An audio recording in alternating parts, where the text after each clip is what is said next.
How can I spot fake emo releases from real ones? Imagine flipping through a record store or scrolling online and suddenly seeing an album that claims to be a classic emo releases. How can you tell if it's genuine or just a copycat? That's what we're here to figure out.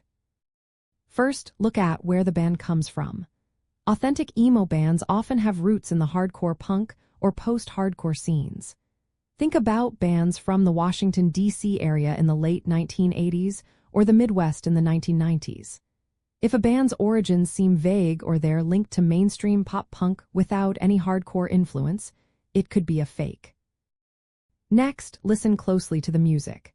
Real emo music features intricate guitar work with melodic riffs and sometimes dissonant sounds that shift dynamically.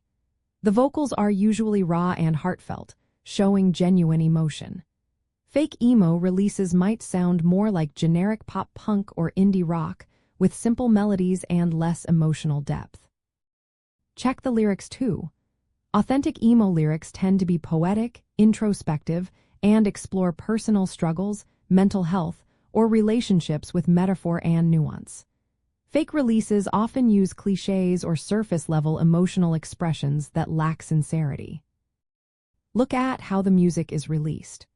True emo albums from the 90s and early 2000s often appeared on independent labels or in limited formats like vinyl, cassettes, or small-run CDs.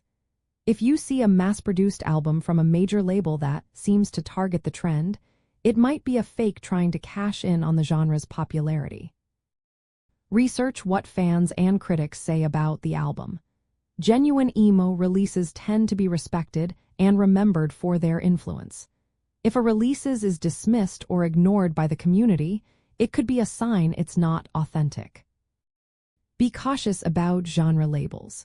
Some bands like American Football or My Chemical Romance are often called emo, but they don't fit the original hardcore roots. Knowing the history helps you tell the difference between true melodic emo and bands that lean more toward pop punk or alternative rock. In the end, spotting fake emo releases comes down to understanding the genre's roots, listening for emotional authenticity, and knowing the scene's history.